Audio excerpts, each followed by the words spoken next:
Hello and welcome to my new video. आज की इस वीडियो में आज हम लोग आरआरबी एनटीपीसी में आने वाले पीवाईक्यू प्रश्नों को जानेंगे। तो आज हम लोग 182 से आगे के प्रश्न को जानेंगे। इससे आगे के प्रश्न को हम आगे के वीडियो में कर लिए हैं। तो आज का पहला प्रश्न है हम लोग का, अंडमान और निकोबार द्वीप समूह निम्नलिखित में से किस भूकंपीय क्षेत्र के अंतर्गत आता है? बताना है अंडमान और निकोबार द्वीप समूह इन चारों में से कौन से भूकंपीय क्षेत्र के अंतर्गत आता है? तो इसका ऑप्शन ए में है क्षेत्र 3, ऑप्शन बी में क्षेत्र 4, ऑप्शन सी में क्षेत्र 2, ऑप्शन डी में क्षेत्र 5। तो इसका राइट आंसर हो जाएगा हम लोग का ऑप्शन नंबर डी, क्षेत्र 5। अंडमान और निकोबार द्वीप समूह क्षेत्र 5 के भूकंपीय क्षेत्र के अंतर्गत आता है। Option D is right answer हो जाएगा। फिर है अगला प्रश्न हम लोग का, निम्न में से किसे प्लेट विवर्त नीति का जनक माना जाता है? बताना है विवर्त नीति का जनक किसे माना जाता है? तो ऑप्शन ए में एंटोनी फिलिप्स वान लीवेनहुक, ऑप्शन बी में जेम्स रेनेल, ऑप्शन सी में है एंटोनी लेओजियर, ऑप्शन डी में अल्फ्रेड वेगेनर। तो इसका राइट आंसर हो जाएगा हम लोग का option number D, Alfred Wegener. Alfred Wegener को विवर्त नीति का जनक कहा जाता है, माना जाता है। ऑप्शन डी इसका करेक्ट आंसर हो जाएगा। फिर अगला प्रश्न हम लोग का,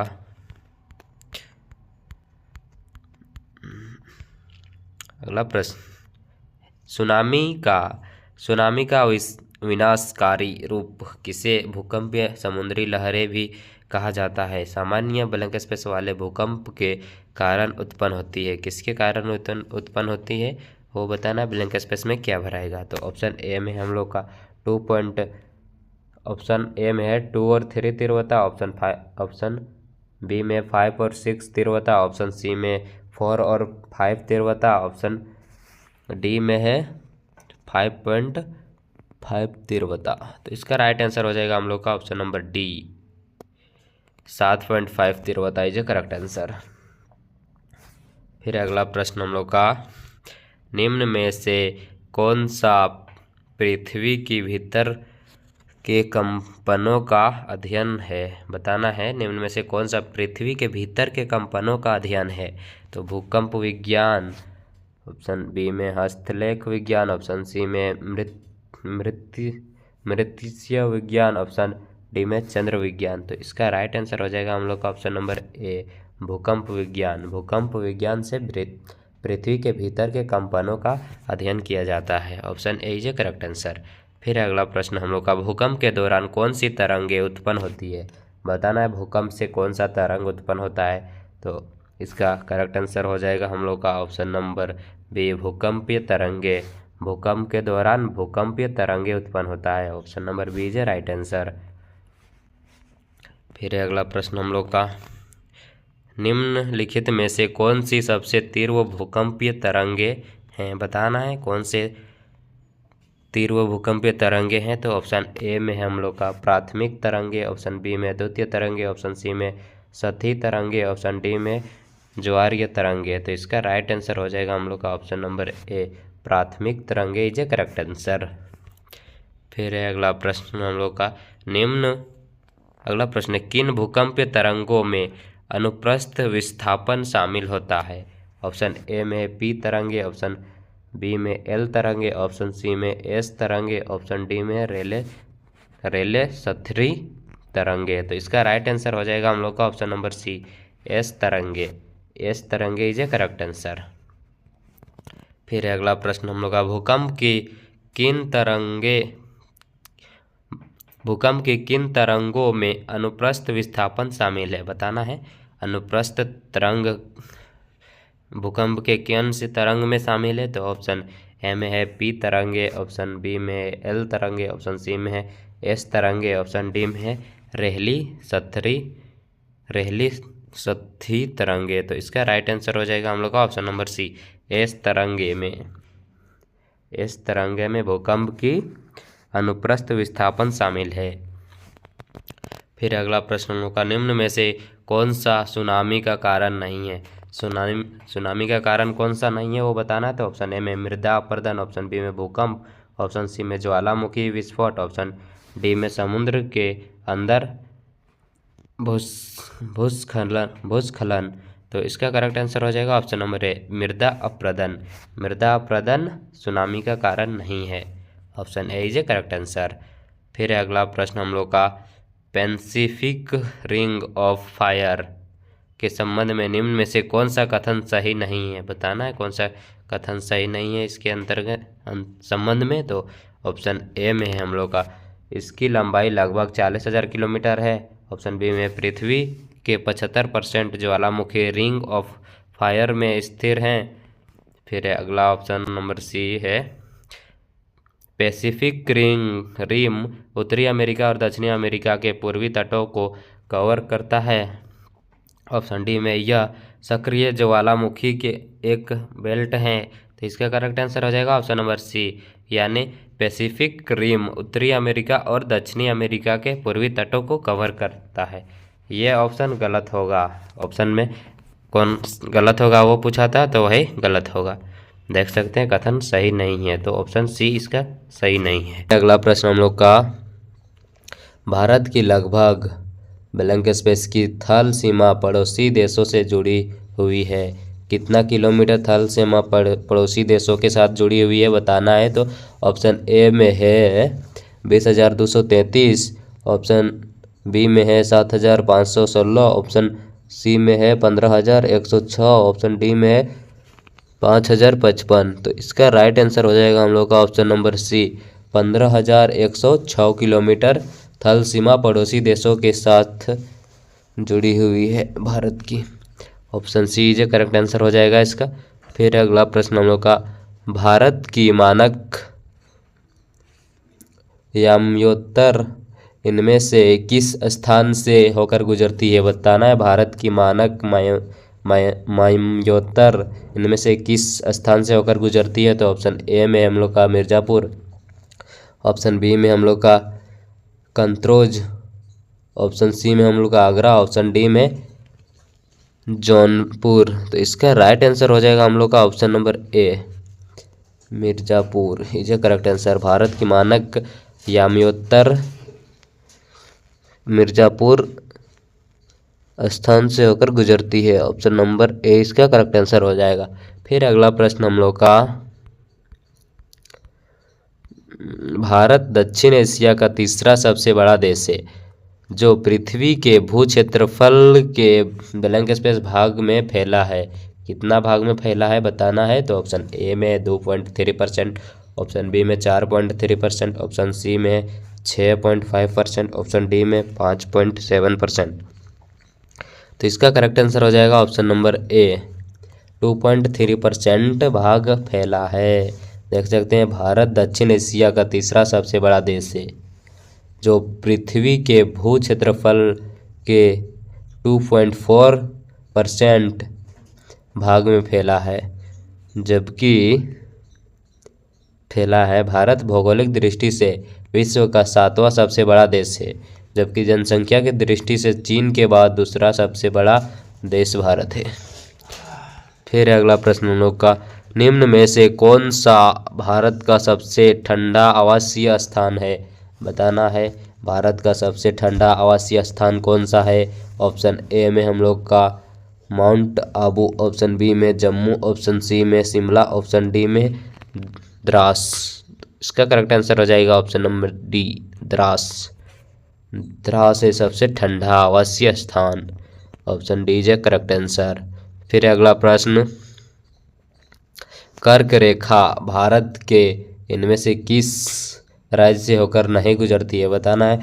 कर्क रेखा इनमें से किससे होकर नहीं गुजरती है। तो ऑप्शन ए में हम लोग का त्रिपुरा, ऑप्शन बी में हम लोग का मध्य प्रदेश, ऑप्शन सी में उड़ीसा, ऑप्शन डी में राजस्थान। तो इसका करेक्ट आंसर हो जाएगा option number C, Orissa. Orissa से होकर कर्क रेखा नहीं गुजरती है, बाकी त्रिपुरा, मध्य प्रदेश, राजस्थान से होकर गुजरती है। फिर अगला प्रश्न, भारत की भू सीमाएँ कितने देशों के साथ जुड़ी हुई है, बताना है। भारत की भू सीमाएँ कितने देशों के साथ जुड़ी हुई है। तो ऑप्शन ए में 7, ऑप्शन बी में 12, ऑप्शन डी में 8, ऑप्शन सी में 8, ऑप्शन डी में 6। तो इसका राइट आंसर हो जाएगा हम लोग का ऑप्शन नंबर ए, भारत की भू सीमाएँ 7 देशों के साथ जुड़ी हुई है? Option A is a correct answer. फिर अगला प्रश्न हम लोग का, कितने भारतीय राज्यों की सीमाएं नेपाल से जुड़ी हुई है? बताना है कितने भारतीय राज्यों की सीमाएं नेपाल से जुड़ी हुई है। तो ऑप्शन ए में है 8, ऑप्शन बी में है 3, ऑप्शन सी में है 4, ऑप्शन डी में है 5। तो इसका राइट आंसर हो जाएगा हम लोग का option number D, 5 is a correct answer. भारतीय राज्यों की सीमाएं नेपाल से जुड़ी हुई है। 5 भारत के राज्यों की सीमाएं नेपाल से जुड़ी हुई है। Option D is a correct answer. फिर अगला प्रश्न हम लोग का, लक्षद्वीप समूह और अंडमान निकोबार द्वीप समूह के समुद्र तट सहित भारत की समुद्र तट की लगभग कुल लंबाई क्या है? बताना है लगभग कुल लंबाई कितना है। तो इसका राइट आंसर हो जाएगा ऑप्शन नंबर डी, 7517 किलोमीटर है। लक्षद्वीप समूह और अंडमान निकोबार द्वीप समूह के समुद्र तट सहित भारत की समुद्र तट की लगभग कुल लंबाई 75,700 किलोमीटर है। Option D is a correct answer. अगला प्रश्न है, भारत देश का दक्षिणतम बिंदु कौन सा है? भारत देश का दक्षिणतम बिंदु कौन सा है? बताना है। ऑप्शन ए में हम लोग का केप कोमोरियन, ऑप्शन बी में हम लोग का कन्याकुमारी, ऑप्शन सी में करोड़ी, ऑप्शन डी में है इंदिरा प्लाइंट। तो इसका राइट आंसर हो जाएगा हम लोग का option number D, Indira Point is a correct answer. Bharat के दक्षिणतम बिंदु इंदिरा प्लाइंट है। Option D is a correct answer. देख सकते हैं काफ़ी वीवीआई प्रश्न है जो आरआरबी एनटीपीसी में 4/1/2021 सेकंड शिफ्ट में आया हुआ क्वेश्चन है। अच्छे से देखते जाइए, सभी वीवीआई प्रश्न है, क्वेश्चन रिपीटेड होते रहते हैं। फिर अगला प्रश्न हम लोग का, भारत पूरी तरह से पृथ्वी के ब्लैंक स्पेस गोलार्ध और ब्लैंक स्पेस भाग में स्थित है। कहाँ स्थित है बताना है। तो ऑप्शन ए में उत्तरी पूर्व, ऑप्शन बी में उत्तरी दक्षिणी, ऑप्शन सी में दक्षिणी पूर्वी, ऑप्शन डी में पश्चिमी पूर्वी। तो इसका राइट आंसर हो जाएगा हम लोग का ऑप्शन नंबर ए, भारत अक्षांशीय दृष्टि से उत्तरी गोलार्ध और देशांतरीय दृष्टि से पूर्वी गोलार्ध में स्थित है। तो इसका करेक्ट आंसर हो गया हम लोग का ए। फिर अगला प्रश्न हम लोग का, भारत मानक समय IST, ग्रीनविच मध्य समय GMT से ब्लैंक स्पेस आगे है। कितना आगे है? तो ऑप्शन ए में हम लोग का 5 घंटे 10 मिनट, ऑप्शन बी में 6 घंटे 15 मिनट, ऑप्शन सी में 5 घंटे 30 मिनट, ऑप्शन डी में है 3 घंटे 30 मिनट। तो इसका राइट आंसर हो जाएगा हम लोग का ऑप्शन नंबर सी, 5 घंटे 30 मिनट है। भारतीय मानक समय IST ग्रीनविच मध्य समय से 5 घंटे 30 मिनट आगे है। फिर अगला प्रश्न हम लोग का, निम्नलिखित में से कौन सा भारतीय मानक समय को सटीक ढंग से दर्शाता है? बताना है कौन सा सटीक ढंग से दर्शाता है। तो ऑप्शन ए में हम लोग का GMT प्लस 4.30, ऑप्शन बी में GMT माइनस 5.30, ऑप्शन सी में GMT माइनस 4.30, ऑप्शन डी में GMT प्लस 5.30। तो इसका राइट आंसर हो जाएगा option number D is correct answer, GMT plus 5.30 सटीक ढंग से दर्शाता है भारतीय मानक समय को। फिर अगला प्रश्न हम लोग का, एकमात्र भारतीय राज्य कौन सा है जिसकी सीमा सिक्किम से जुड़ी हुई है? बताना है। भारत की एक मात्र राज्य जिसकी सीमा सिक्किम राज्य से जुड़ी हुई है। तो कौन सा राज्य का सीमा सिक्किम राज्य से जुड़ा हुआ है बताना है। तो ऑप्शन ए में पश्चिम बंगाल, ऑप्शन बी में मिजोरम, ऑप्शन सी में असम, ऑप्शन डी में उड़ीसा। तो इसका राइट आंसर हो जाएगा हम लोग का option number A is correct answer, Paschim Bangal Bharat राज्य सीमा सिक्किम राज्य से जुड़ी हुई है। Option A is correct answer. फिर अगला प्रश्न हम लोग का, रेड क्लिफ रेखा किन दो देशों के बीच की अंतर्राष्ट्रीय सीमा रेखा है? तो ऑप्शन ए में भारत और बांग्लादेश, ऑप्शन बी में भारत और पाकिस्तान, ऑप्शन सी में भारत और नेपाल, ऑप्शन डी में भारत और चीन। तो इसका राइट आंसर हो जाएगा हम लोग का option number B is correct answer, Bharat और पाकिस्तान। अगला प्रश्न है, भारत और पाकिस्तान के बीच की सीमा क्या कहलाती है? बताना है भारत और पाकिस्तान की सीमा क्या कहलाती है? तो ऑप्शन ए में हम लोग का डुरंड रेखा, ऑप्शन बी में हम लोग का मेनर हिम रेखा, ऑप्शन सी में है रेड क्लिफ रेखा, ऑप्शन डी में है हिंडनबर्ग रेखा। तो इसका राइट आंसर हो जाएगा हम लोग का ऑप्शन नंबर सी, यानी रेड क्लिफ रेखा। भारत और पाकिस्तान के बीच की सीमा को रेड क्लिफ रेखा के नाम से भी जाना जाता है। Option C is correct answer.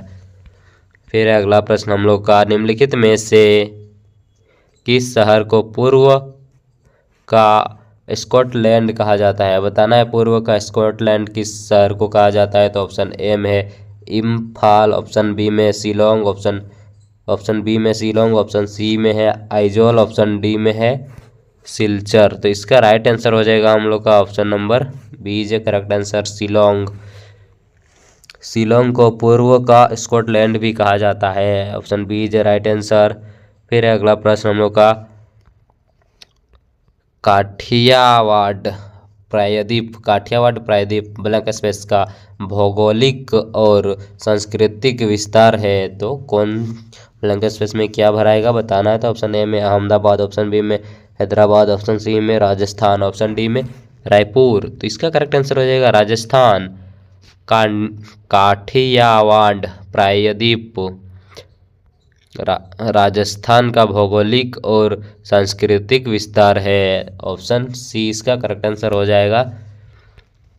फिर अगला प्रश्न हम लोग का, निम्नलिखित में से कौन सा राज्य भारत की 7 बहनों के अंतर्गत शामिल नहीं है? बताना है कौन सा राज्य भारत का 7 बहनों में शामिल नहीं है। तो ऑप्शन ए में मेघालय, ऑप्शन बी में नागालैंड, ऑप्शन सी में सिक्किम, ऑप्शन डी में अरुणाचल प्रदेश। तो इसका राइट आंसर हो जाएगा हम लोग का option number C, Sikkim is a correct answer.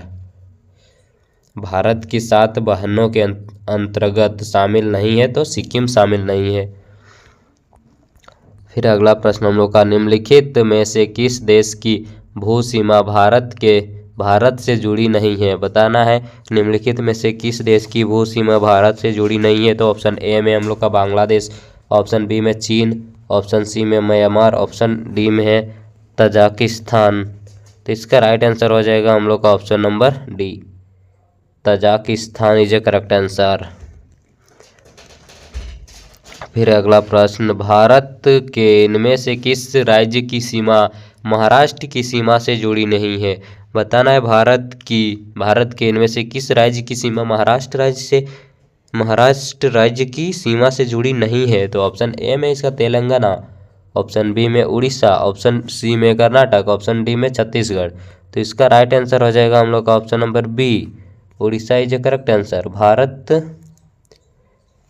Bharat Odisha राज्य की सीमा महाराष्ट्र की सीमा से जुड़ी नहीं है, यानी महाराष्ट्र की सीमा उड़ीसा से जुड़ी नहीं है, option B is a correct answer. फिर अगला प्रश्न हम लोग का, निम्नलिखित में से किस राज्य की भू सीमा नेपाल से जुड़ी नहीं है? बताना है किस राज्य की भू सीमा नेपाल से जुड़ी नहीं हुई है। इन 4 ऑप्शनों में से ऑप्शन ए में है झारखंड, ऑप्शन बी में बिहार, ऑप्शन सी में उत्तराखंड, ऑप्शन डी में पश्चिम बंगाल। तो इसका राइट आंसर हो जाएगा हम लोग का option number A, Jharkhand is a correct answer. Jharkhand राज्य नेपाल के भू सीमा से जुड़ा नहीं है, option A is a correct answer. फिर अगला प्रश्न हम लोग का, ब्लैंक स्पेस सीमा विश्व की 5वीं सबसे बड़ी सीमा है? कौन सी सीमा विश्व की सबसे बड़ी सीमा है? तो ऑप्शन ए में भारत म्यांमार, ऑप्शन डी में भारत भूटान, ऑप्शन सी में भारत नेपाल, ऑप्शन डी में भारत बांग्लादेश। तो इसका राइट आंसर हो जाएगा हम लोग का option number D, Bharat Bangladesh is a correct answer.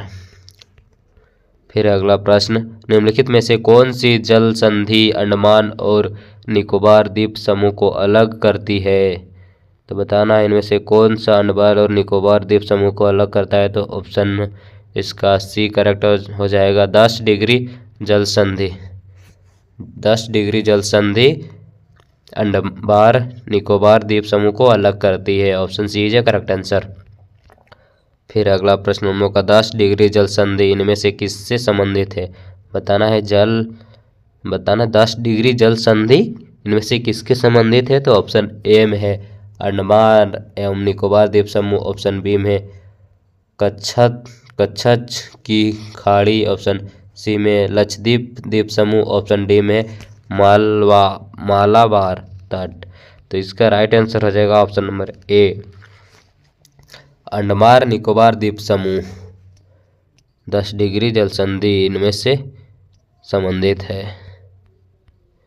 तो अगला प्रश्न फिर हो जाएगा हम लोग का गुजरात से अरुणाचल प्रदेश के समय में ब्लैंक स्पेस के समय का पक्ष अंतराल है, कितना अंतराल है? गुजरात और अरुणाचल प्रदेश का समय, तो इसका करेक्ट आंसर हो जाएगा 2 घंटे। 2 घंटे के समय पर पक्ष अंतराल है, option D J correct answer. फिर अगला प्रश्न हम लोग का सबसे पूर्वी अरुणाचल प्रदेश में सूर्योदय सबसे पश्चिमी गुजरात में सूर्योदय से कितने घंटे पहले होता है? तो इसका राइट आंसर हो जाएगा 2 घंटे पहले, option D is correct answer. फिर अगला प्रश्न हम लोग का इनमें से कौन सा जल ढमरू मध्य भारत के तमिलनाडु को श्रीलंका के मत्रार से पृथक करता है? तो इसका राइट आंसर हो जाएगा ऑप्शन नंबर सी पाक जल डमरू मध्य, option C is a correct answer. फिर अगला प्रश्न भारत की सबसे लंबी मुख्य भूतटरेखा से किस राज्य में है? बताना है भारत की सबसे लंबी मुख्य भूतटरेखा इनमें से किस राज्य में है? तो ऑप्शन ए में है गुजरात, ऑप्शन बी में उड़ीसा, ऑप्शन सी में तमिलनाडु, ऑप्शन डी में महाराष्ट्र। तो इसका राइट आंसर हो जाएगा हम लोग का option number A is a correct answer, Gujarat. Bharat की सबसे लंबी मुख्य भूतटीय रेखा गुजरात राज्य में है, option A is a correct answer. फिर अगला प्रश्न कर्क रेखा इनमें से किस राज्य से नहीं गुजरती है? तो बताना है कर्क रेखा इनमें से कौन सा राज्य से होकर नहीं गुजरता है? तो ऑप्शन ए में असम, ऑप्शन बी में राजस्थान, ऑप्शन सी में है मिजोरम, ऑप्शन डी में झारखंड। तो इसका राइट आंसर हो जाएगा ऑप्शन नंबर ए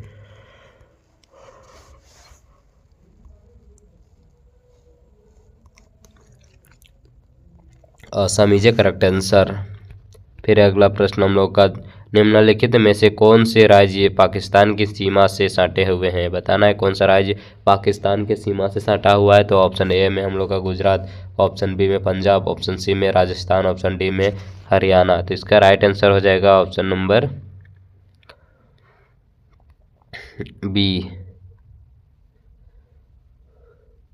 पाकिस्तान से सटे हुए राज्य यूटी हैं, जम्मू कश्मीर, लद्दाख, पंजाब, गुजरात राज्य हैं। भारत और पाकिस्तान के बीच मध्य सीमा रेखा का नाम रेड क्लिफ है। पाकिस्तान भारत के साथ 3323 किलोमीटर की सीमा साझा करता है। भारत और पाकिस्तान के बीच का सीमा विभाजन और रेड क्लिफ द्वारा किया गया है।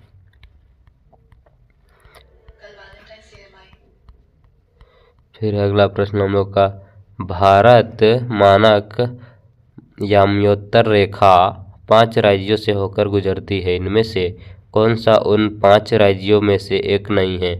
बताना है कौन नहीं है। तो इसका करेक्ट आंसर हो जाएगा ऑप्शन नंबर डी बिहार नहीं है, option D is correct answer. फिर अगला प्रश्न हम लोग का इनमें से किस भारतीय राज्य की सीमाएं चीन, नेपाल और भूटान से जुड़ी हुई है? बताना है किसका सीमाएं भूटान से जुड़ी हुई है। तो ऑप्शन ए में सिक्किम, ऑप्शन बी में मिजोरम, ऑप्शन सी में अरुणाचल प्रदेश, ऑप्शन डी में नागालैंड। तो इसका राइट आंसर हो जाएगा हम लोग का ऑप्शन नंबर ए सिक्किम। सिक्किम भारतीय राज्य की सीमाएं चीन, नेपाल और भूटान से जुड़ी है। Option A is correct answer. फिर अगला प्रश्न हम लोग का, भारत के इनमें से किस राज्य की सीमा नेपाल से नहीं जुड़ी है? तो ऑप्शन ए में उत्तर प्रदेश, ऑप्शन बी में उत्तराखंड, ऑप्शन सी में बिहार, ऑप्शन डी में है त्रिपुरा। तो इसका राइट आंसर हो जाएगा option number D, D is correct answer. अगला प्रश्न, निम्नलिखित में से किस राज्य की सीमा सबसे अधिक राज्यों केंद्र शासित प्रदेशों से जुड़ी हुई है? तो इसका राइट आंसर हो जाएगा उत्तर प्रदेश। उत्तर प्रदेश जुड़ी हुई है अधिक राज्यों और केंद्र शासित प्रदेशों से। ऑप्शन सी इसके करेक्ट आंसर हो जाएगा। अगला प्रश्न है, फिर भारत की सबसे लंबी अंतर्राष्ट्रीय भू सीमा के साथ जुड़ी हुई है? कौन जुड़ी हुई है? तो ऑप्शन ए में पाकिस्तान, ऑप्शन बी में बांग्लादेश, ऑप्शन सी में चीन, ऑप्शन डी में भूटान। तो इसका करेक्ट आंसर हो जाएगा हम लोग का option number B is correct answer, Bangladesh is right answer हो जाएगा। भारत की सबसे लंबी अंतर्राष्ट्रीय भू सीमा बांग्लादेश के साथ जुड़ी हुई है। आज के लिए इतना है। अगर वीडियो थोड़ा सा भी हेल्पफुल लगा हुआ तो हमारे चैनल को सब्सक्राइब कर लें एंड बेल आइकन को भी प्रेस कर लें ताकि आप तक इसी तरह के PYQ प्रश्न पहुंच सकें। Thanks for watching.